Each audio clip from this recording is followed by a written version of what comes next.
পুত্র,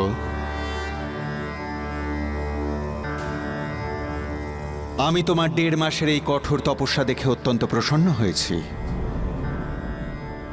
ঝড় জলের বাধা অতিক্রম করে তুমি তোমার সংকল্পে অটল ছিলে।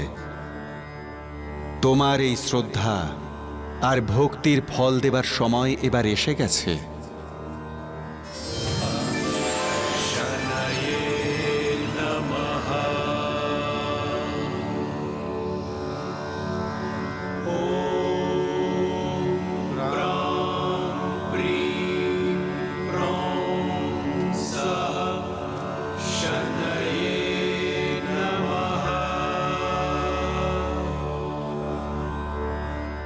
আরে ভাই, জলের মধ্যে কি করছো? উঠে এসো, উঠে এসো, না হলে ডুবে যাবে তুমি।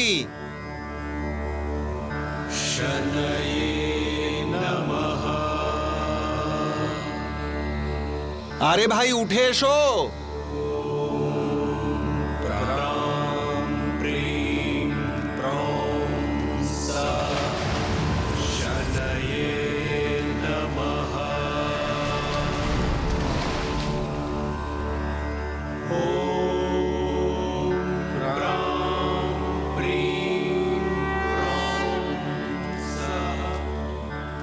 আপনার এইভাবে আমার ধ্যান ভঙ্গ করা একেবারেই উচিত হয়নি।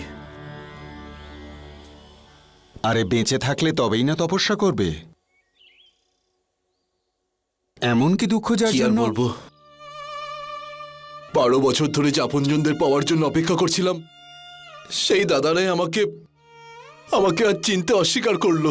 ১২ বছর ধরে তুমি পরিবারের থেকে বিচ্ছিন্ন? হ্যাঁ, কারণ আমার মৃত্যু হয়েছিল। মৃত্যু? আমি তো ঠিক বুঝতে পারলাম না। তখন আমার ৮ বছর বয়স, যখন আমাকে সাপে কামড়েছিল। আমার বাড়ির লোকজন আমাকে মৃত মনে করে নদীতে ভাসিয়ে দিয়েছিল। আমার শরীর অনেক দূর ভেসে চলে যায়। রাত্রিবেলায় সাপুড়েদের একটা দল আমাকে দেখতে পায়। আর ওই দেখো, একটা ছেলে ভেসে যাচ্ছে, পতাকার মধ্যে লেখা রয়েছে যে সাপে কামড়েছে।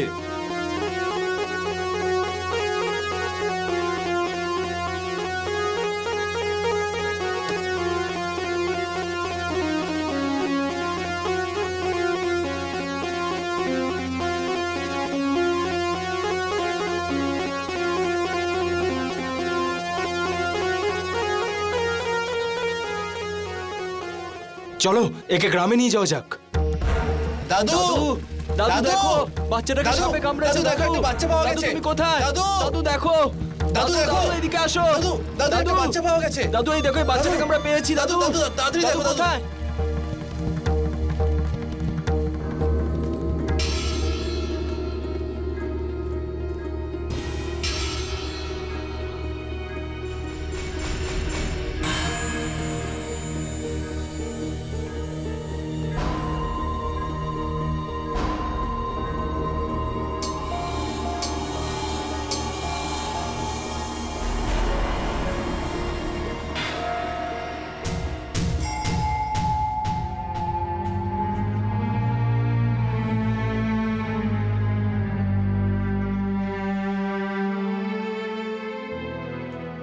আরে, ওকে তো কেউটে সাপে কামড়েছে। এই সাপ কামড়ালে কেউ কখনো বাঁচে না। না, এখনো শরীরটা গরম রয়েছে। এই শোনো, বীজ ঝাড়ার পাত্রটা নিয়ে এসো। এক্ষুনি আনছি।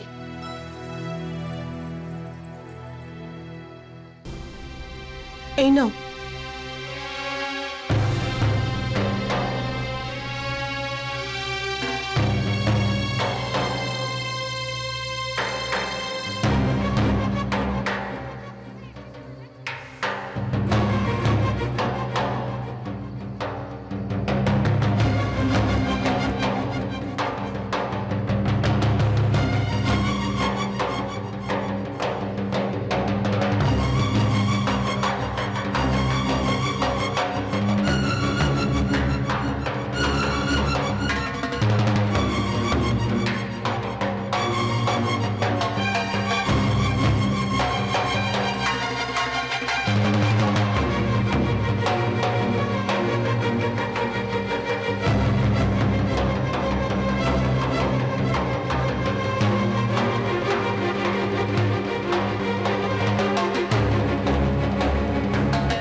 বাবা, নাম কি তোমার? আপনারা কে? আর আমি এখানে? বাবা, আমরা তোমাকে নদী থেকে তুলে এনেছি। নদীতে? বলো আমাদের, কোথায় তোমার বাড়ি?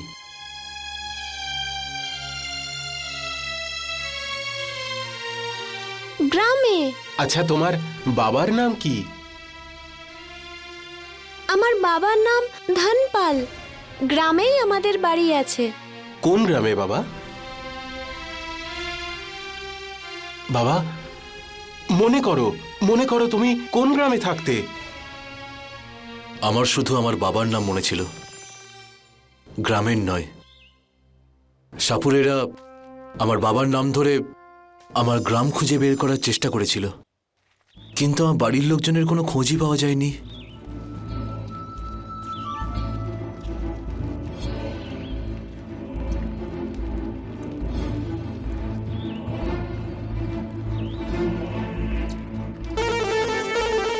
বাড়ির লোকজনকে তো পাওয়া যায়নি, কিন্তু আমি এই সাপুড়েদের সঙ্গে থেকে থেকে নিজেও সাপুড়ে হয়ে গেলাম।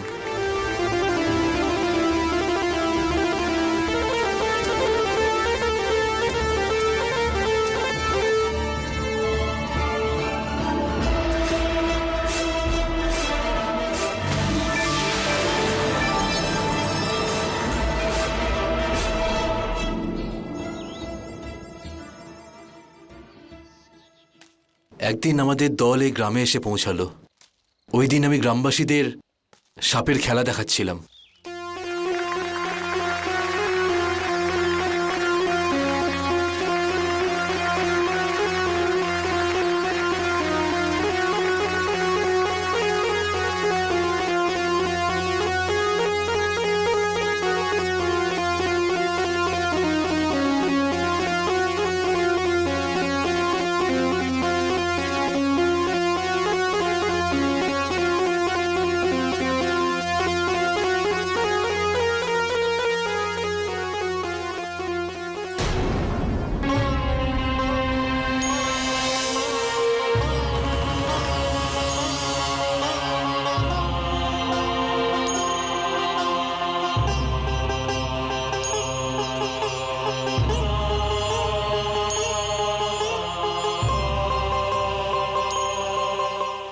বাবা,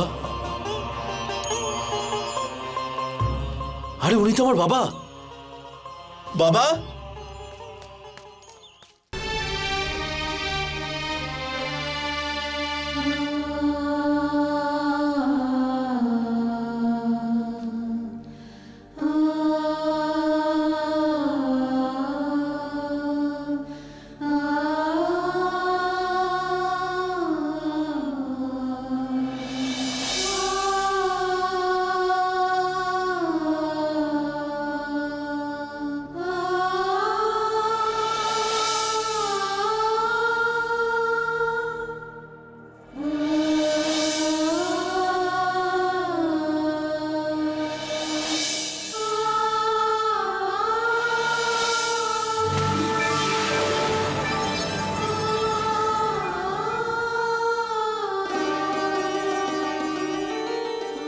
বাবা,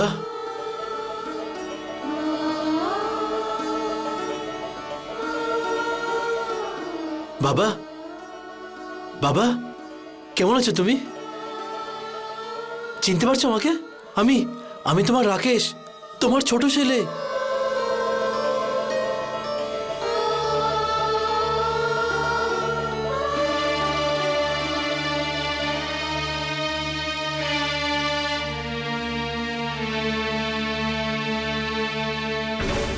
বাবা, এই অবস্থা তোমার কি করে হলো বাবা? বলো না বাবা, কি করে হলো এই অবস্থা তোমার? ও ভাই, কে তুমি? কে ডেকেছে তোমাকে? তুমি করণ দাদা, তাই না? হ্যাঁ, করম সিং নাম আমার।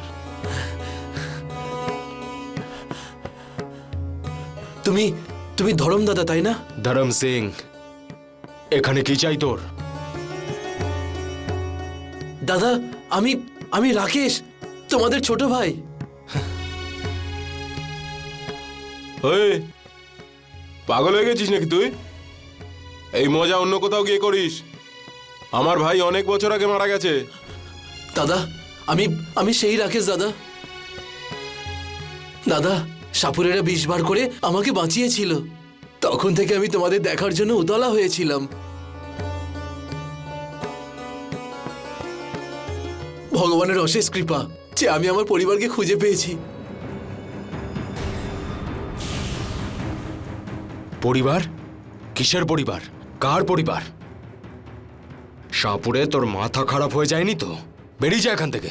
দাদা, আমি আমি সত্যি বলছি দাদা, আমি তোমাদের ছোট ভাই রাকেশ। মনে করো দাদা। বাবা, বাবা, তুমি তো আমায় চিনতে পেরেছো বাবা। আমি আমি তোমার রাকেশ বাবা। বলো না এদেরকে বাবা, আমি তোমারই ছেলে। বাবা, বলো না বাবা, আমি তোমার ছোট ছেলে রাকেশ। হ্যাঁ, ও ঠিক কথাই বলছে। 8 বছরের ছিল যখন আমরা ওকে বাঁচিয়েছিলাম। চুপ করে থাক সাপুরে। তুই আর কোনো অজুহাত না পেয়ে আমাদের মৃত ভাইয়ের নাম করে আমাদেরকেই ঠকাতে চলে এসেছিস। বেরিয়ে যা এখান থেকে। বেরিয়ে যা এখান থেকে, নাহলে আমার থেকে খারাপ কেউ হবে না। যা বেরো এখান থেকে। দাদা, আরে বেরো, দাদা, কি করছিস? বেরিয়ে যা, যা, যা, বেরিয়ে যা, দাদা, এরকম যা এখান করো না। থেকে। দাঁড়াও, দাঁড়াও দাদা, আমার কথা বিশ্বাস করো। আমি আমি তোমাদের ছোট ভাই রাকেশ। কি হয়েছে করম সিং? আরে দেখো তো, এই লোকগুলো কোথা থেকে আমাদের বাড়িতে এসে উৎপাত শুরু করেছে। আমরা ওদেরকে চিনিও না। আর এই ছেলেটা বলছে ও নাকি আমাদের ভাই। যদি তুমি সত্যিই রাকেশ হও তাহলে বলো করম সিং এর বিয়ের দিন কি হয়েছিল?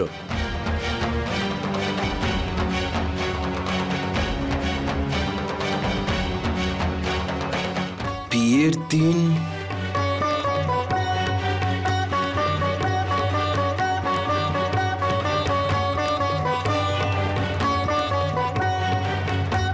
হ্যাঁ, বিয়ের দিন দাদার ঘোড়া হঠাৎ খেপে যায়, যার ফলে দাদা ঘোড়া পিঠ থেকে পড়ে যায়।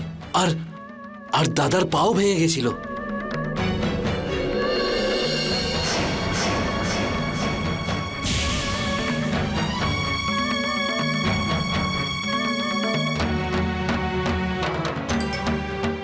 এই কথাটা তো সবাই জানে। তুই আমাকে একটা কথা বল, ছোটবেলায় রাকেশের কোন জিনিসটা সবচেয়ে বেশি পছন্দ ছিল? আমার নীল রঙের ভান্ডার, যেটা মা আমাকে মেলা থেকে এনে দিয়েছিল। যেদিন আমাকে সাপে কামড়েছিল সেদিন আমি ওটাকে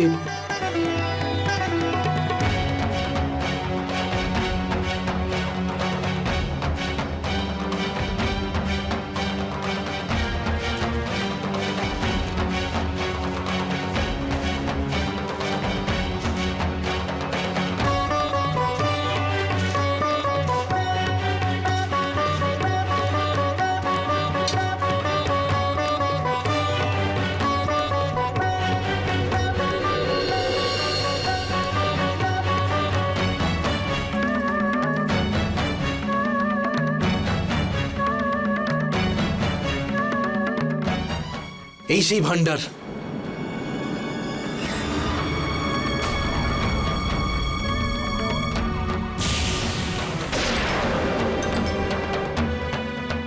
করম সিং, আমি মানছি যে মৃত মানুষরা কখনো বেঁচে ফেরে না, কিন্তু মনে হচ্ছে যে সত্যি সত্যি তোমার নিজেরই ভাই।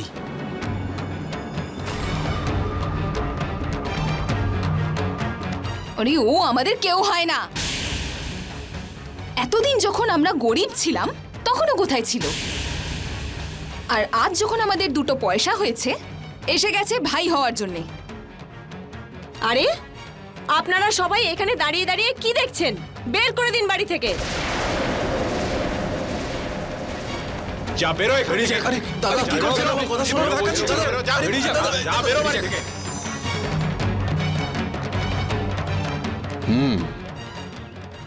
সমস্যা তো খুব গভীর।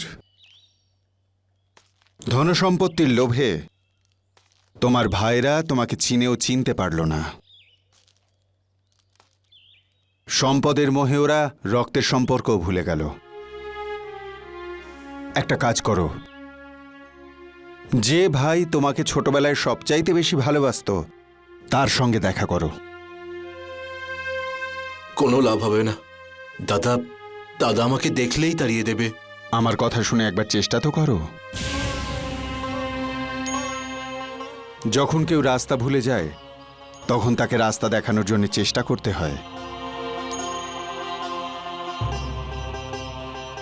ঠিক আছে, যখন করণ দাদা কাল বাজার থেকে বাড়ি ফিরবে তখন রাস্তাতেই দাদার সঙ্গে কথা বলবো।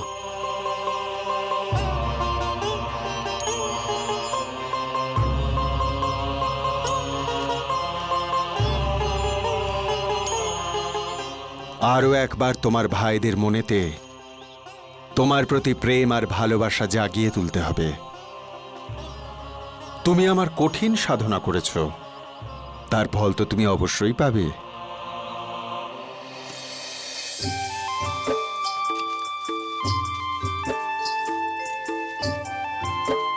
আচ্ছা ভাই করম সিং, নমস্কার, কাল আবার দেখা হবে। ঠিক আছে দাদা, রাম রাম।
ধরম সিং, আজ এই ছেলেটা তোমার প্রাণ বাঁচিয়েছে।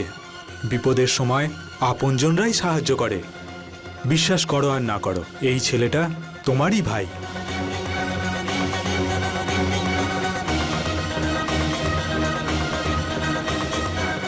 একে তুমি বাড়িতে নিয়ে যাও।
দাদা, আমার মনে হচ্ছে আমরা রাকেশের সঙ্গে খুব বড় অন্যায় করছি এটা।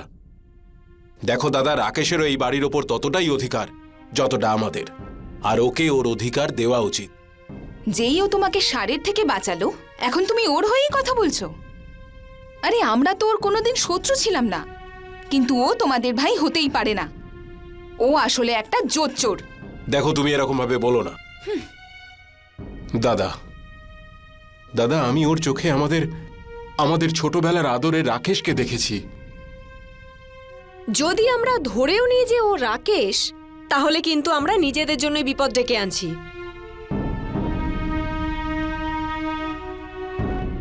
শোনো, আজ যতটুকু জমি আছে বা যা কিছু আছে সেগুলো সব আমাদের দুজনের, মানে আমাদের দুই ভাইয়ের।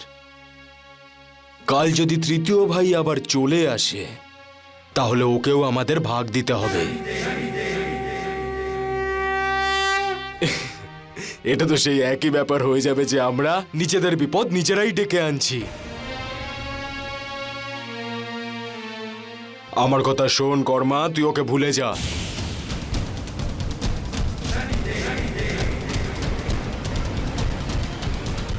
কিন্তু দাদা,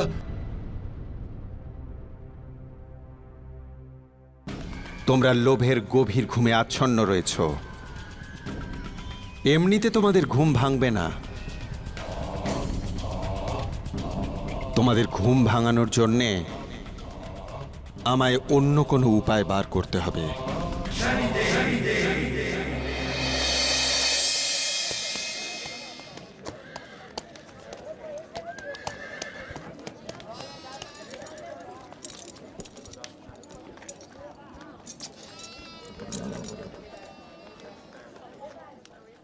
সমস্ত গ্রামবাসীদের জানানো হচ্ছে যে যাদের খাজনা বাকি আছে তারা যেন তা দিয়ে দেয়। আপনি কি? জমিদার বাবু আমায় খাজনা আদায়ের দায়িত্ব দিয়েছেন। এর আগে যিনি এই কাজ করতেন তিনি এখন অন্য গ্রামে বদলি হয়ে গেছেন।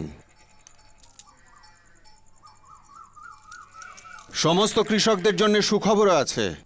যাদের যাদের খাজনা বাকি আছে তারা যদি সেটা দিয়ে দেয় তাহলে জমি তাদের নামে হয়ে যাবে। আমাদের সমস্ত জমি তো বাবার নামে রয়েছে, সেটা কি আমাদের নামে হতে পারে? হ্যাঁ হ্যাঁ, নিশ্চয়ই।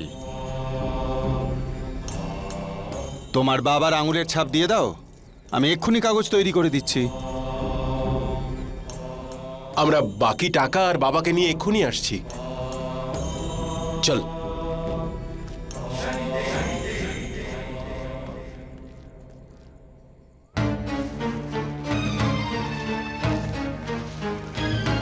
চলো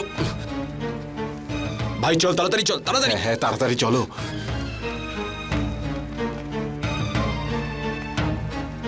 আরে বসার জায়গা নিয়ে।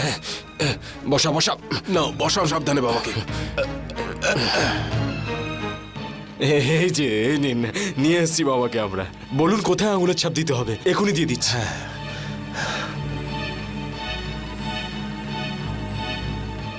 বাবা মশাই, এই কাগজটাতে আপনি আঙুলের ছাপ দিলেই আপনার সমস্ত জমি আপনার দুই ছেলের নামে হয়ে যাবে। আপনি রাজি তো?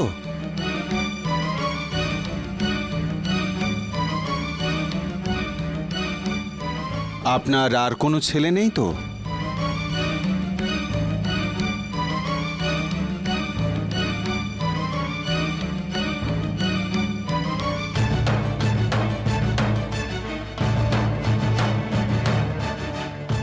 না না না না, আমরা শুধু দুজনই, আমাদের অন্য আর কোনো ভাই নেই।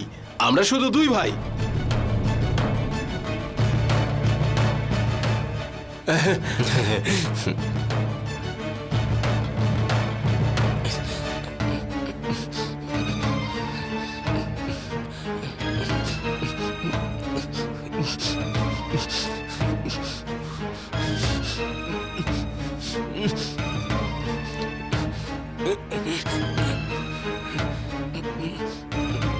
মনে হচ্ছে আপনাদের বাবা এটা চাইছেই না যে জমিটা আপনাদের দুজনের নামে হয়ে যাক।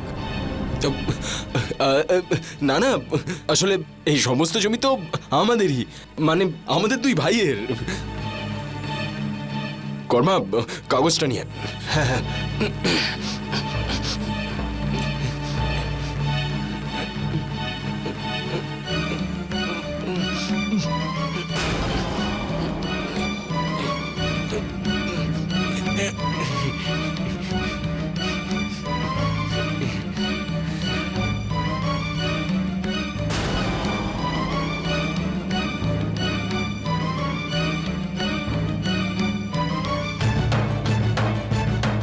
বাবা মশাই, এবার আপনার সমস্ত জমি আপনার দুই ছেলের নামে হয়ে গেল।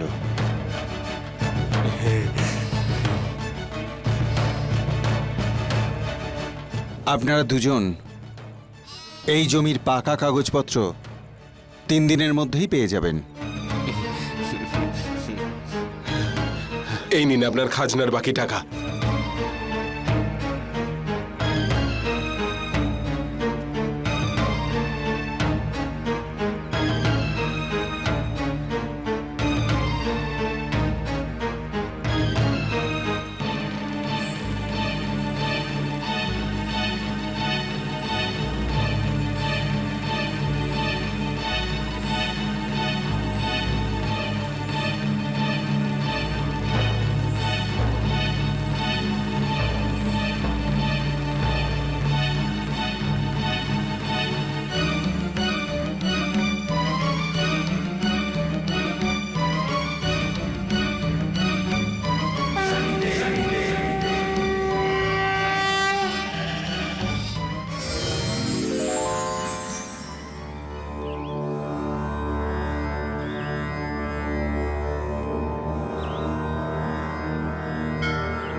সবাই বলে এই তেল নাকি খুব ফলদায়ক।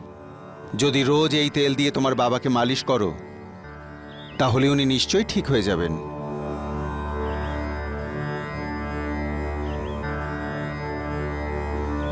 আমিও তো সেটাই চাই, যাতে আমি আমার বাবার সেবা করতে পারি।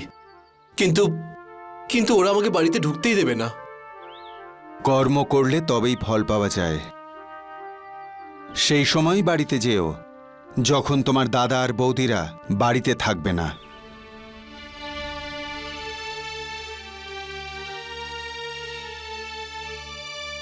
ঠিক আছে দাদা, আমি কালকেই যাব।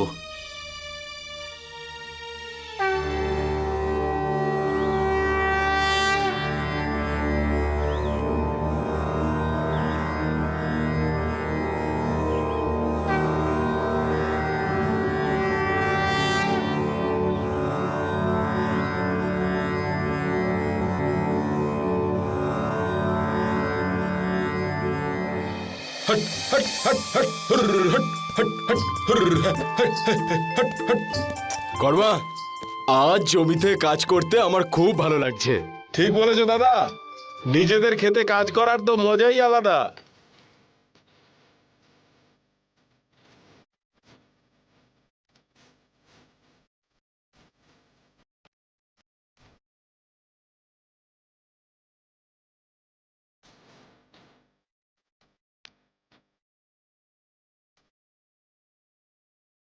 বাবা, বাবা, আমি আমি তো তোমার সেবা করতে চাই বাবা। আমার টাকা পয়সার কোনো লোভ নেই। এত বছর পরে আমি আমার বাড়ি খুঁজে পেয়েছি, আমার পরিবারকে পেয়েছি। আমি শুধু তোমাদের সঙ্গেই থাকতে চাই বাবা। আমি তোমার সেবা করতে চাই বাবা। আমি আমি কি করব বাবা, বলো আমাকে, কি করব আমি? তোমাদের দুজনকে সঠিক পথে আনতে এর চেয়ে ভালো উপায় আর কিছু হতেই পারে না।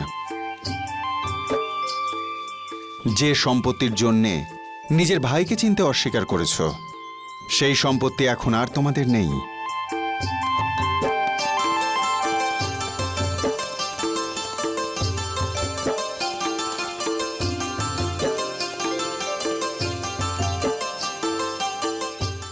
কি ভাই, এই জমিতে তোমরা কি করছো?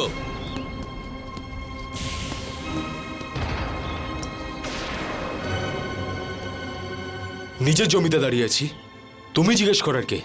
তোমাদের জমি? আরে এটা আমার জমি।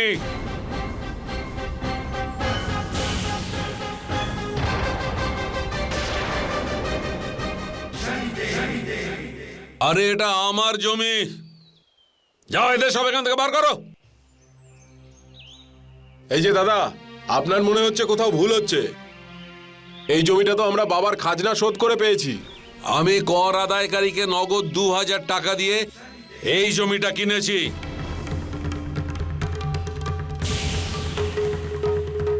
তোমরা নিশ্চয়ই তোমাদের বকেয়া টাকা মেটাওনি,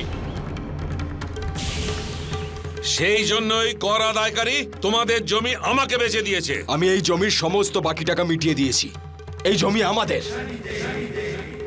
বার করো সবাইকে। ওই!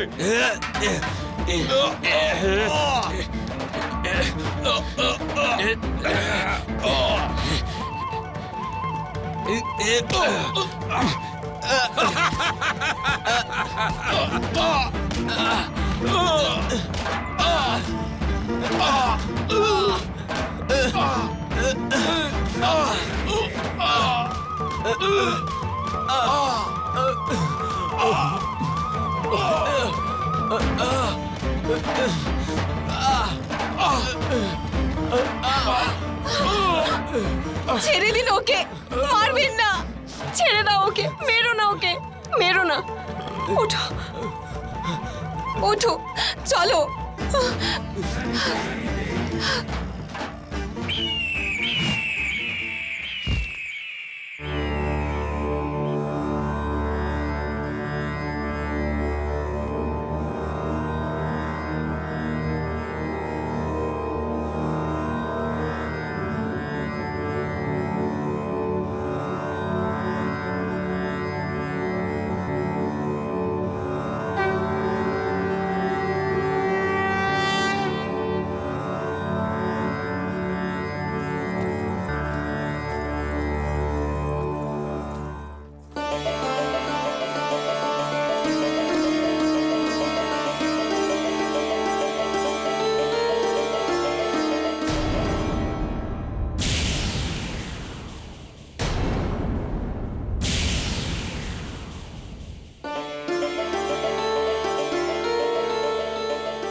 এই,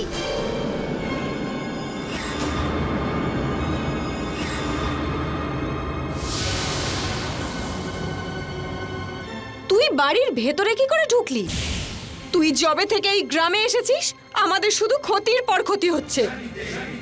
সর্বনাশ হয়ে গেছে আমাদের। তুই তুই তো আমাদের জন্য অপয়া রে, অপয়া। তোর জন্য আমাদের সমস্ত জমি হাতছাড়া হয়ে গেছে। আর ওই কর উসুলকারী লোকটা আমাদের এই সমস্ত জমি ওই চৌধুরীকে বিক্রি করে দিয়েছে।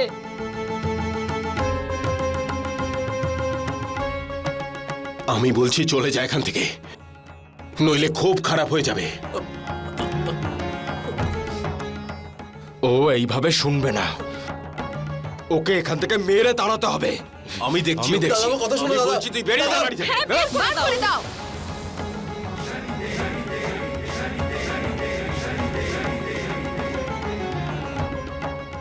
দাদা, আমার কথা তো শোনো। বাবা, যা যা, বেরো বেরো বাড়ি থেকে, বেরো। বাবা! বেরো, নইলে আরো বার খাবি, বেরো। কর্মা একে বাড়ির বাইরে বের করে দে।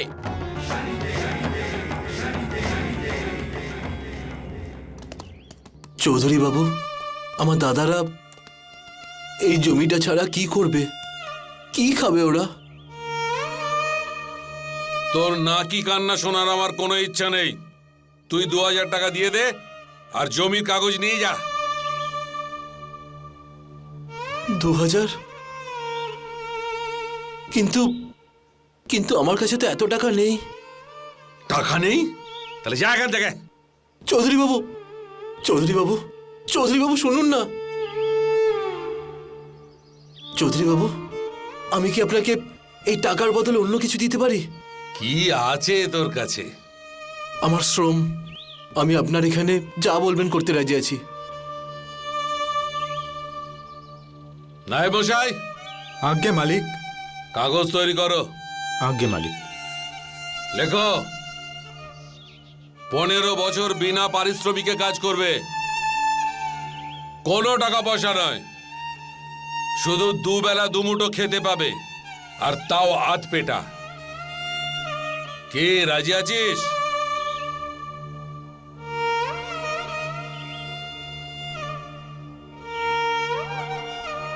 আমি রাজি। যা আঙুলের ছাপ দিয়ে দে, তারপর তোকে আমি জমির কাগজ দিয়ে দেব।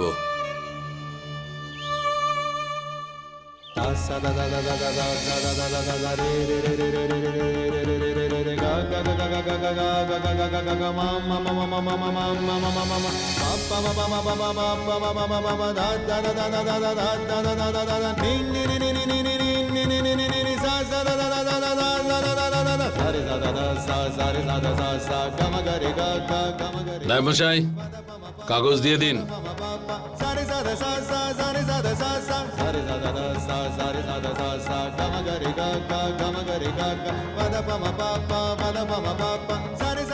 ধন্যবাদ।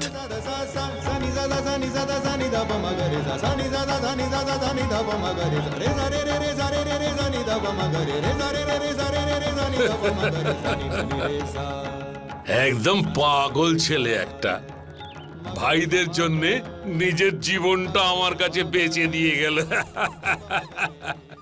দাদা, দাদা, আমি তোকে বারণ করেছিলাম না এই বাড়িতে ঢুকতে? এবার মেরে আমি তোর ঠ্যাং ভেঙে দেব। আমি তোকে আজ মেরেই ফেলবো।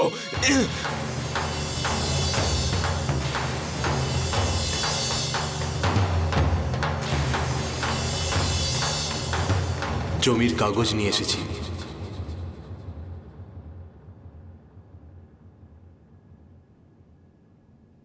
এবার তোমাদের জমি তোমাদের থেকে কেউ নিতে পারবে না।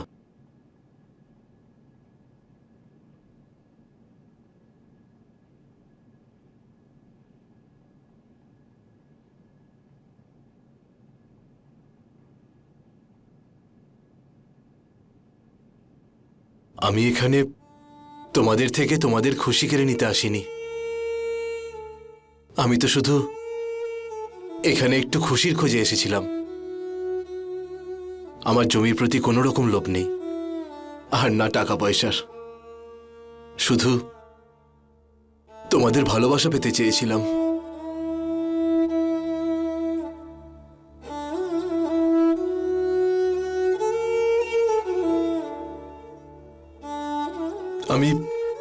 আমি তোমাদের জীবন থেকে অনেক দূরে চলে যাব।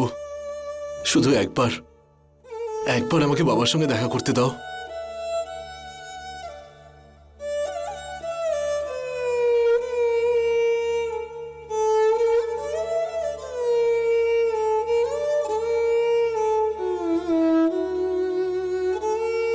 বাবা,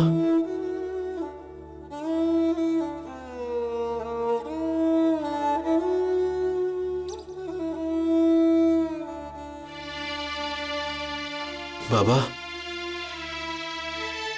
আমি জানি বাবা, তুমি আমাকে চিনতে পেরেছো। তোমার চোখে আমার প্রতি ভালোবাসা দেখতে পাচ্ছি, আর আমার কাছে আমার জন্য এটুকুই যথেষ্ট। আমি এখন থেকে আর অনাথ নই বাবা, কিন্তু এবার আমাকে যেতে হবে বাবা। যদি বেঁচে থাকি আর কখনো ভাগ্য প্রসন্ন হয়, তাহলে তোমার সেবা করতে অবশ্যই আসবো।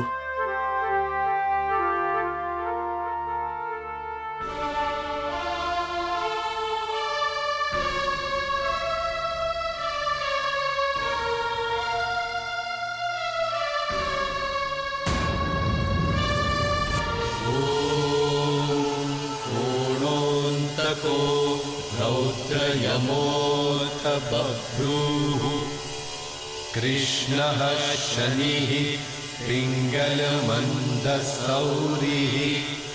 नित्यं स्मृतो यो हरते च पीडां तस्मै नमः श्रीरविनन्दनाय। ॐ सुरासुराः किं पुरुषो रगेन्द्र। বাবা, বেঁচে থাকো, বেঁচে থাকো। তোর বর থেকে ক্ষমা করে দে রাকেশ ভাই। আমি অনেক বড় ভুল করে ফেলেছি রাকেশ, অনেক বড়। কিন্তু এখন আমরা আর কোনো ভুল করব না। আমাদের ক্ষমা করে দে। তুই কোথাও যাবি না। না দাদা, আমাকে তো যেতেই হবে। আমাকে এই জমির মূল্য পরিশোধ করার জন্য 15 বছর চৌধুরী বাবুর কাছে বিনা পারিশ্রমিকে কাজ করতে হবে।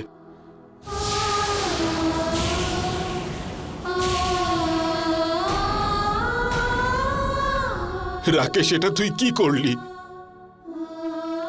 আমাদের জন্য এত বড় ত্যাগ।